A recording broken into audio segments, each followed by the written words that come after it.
There seems to be this misunderstanding about admirals and admiral level marines in the world of One Piece. Most people tend to think that the 3 admirals are the strongest warriors that the marines have to offer, but that's simply not true. Hello Internet, Jojo here, and today we are actually going to list off and go over the many admiral level marines in the world of One Piece, because there are quite a few. So, to start off, we obviously have the characters who attain the rank of Admiral. The original 3 Admirals, Akainu, Aokiji, and Kizaru, as well as 2 newer additions, Fujitora and Green Bull. All of them together bring us to at least 4 Admiral level characters in the Marine service at one time, as Aokiji left the Marines during the time skip. However, we can't forget about characters like Garp, who has repeatedly turned down the rank of Admiral, and the Fleet Admiral Sengoku, as well as Kong, the Commander-in-Chief of the Marines. All of these characters together brings up the number of Admiral level Marines in One Piece to 7 at one time. Former Marine Admiral Z is another Marine Admiral who, despite not being canon himself, still held the rank of Admiral and thus should be included. Of course, he is no longer in the Marines, so he doesn't affect the number of current Admiral level fighters. Now, here's where we get to a few characters who are Admiral level, but likely not stronger than the current Admirals. Suru, the Vice Admiral who is in the same generation as Garp and Sengoku, as well as being the mentor of one of the next Admiral level fighters. These next 2 are Vice Admirals that were revealed in 2 different SBSs. They were revealed to be the candidates for the position of Admiral, but ultimately they didn't get the promotion. However, the fact that they were considered at all speaks volumes for their power, as you don't consider someone for promotion if they don't meet the requirements, or at least you shouldn't. First is Vice Admiral Momusagi, whose epithet is Pink Bunny. The second is Vice Admiral Chatten, who has the epithet Brown Pig, and appears to be one of Garp's drinking buddies.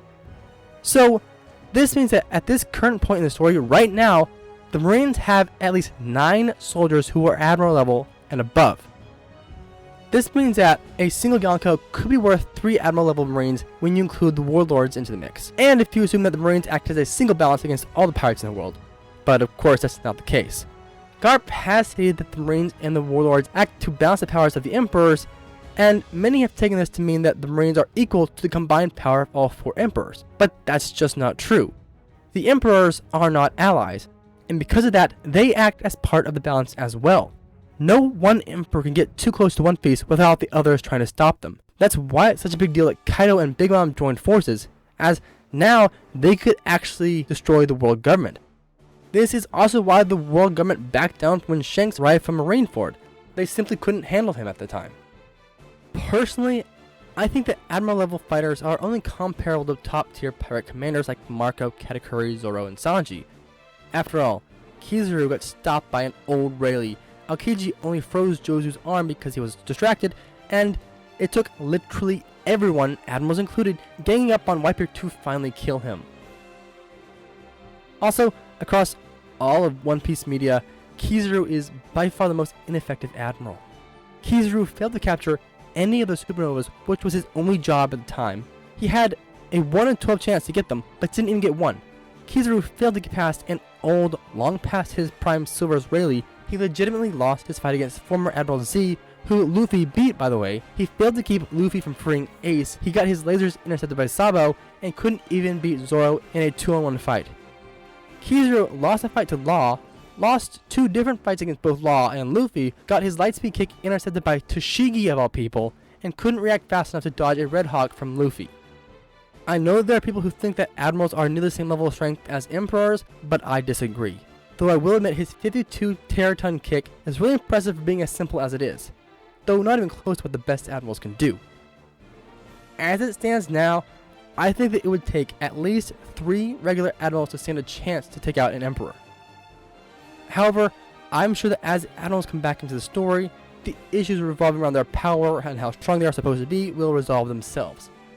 Honestly guys, Marineford caused a lot of issues scaling wise. So those are the 9 Admiral level characters that are currently serving in the Marines right now. Because while not all Vice Admirals are Admiral level, not all Admiral level fighters are Admirals.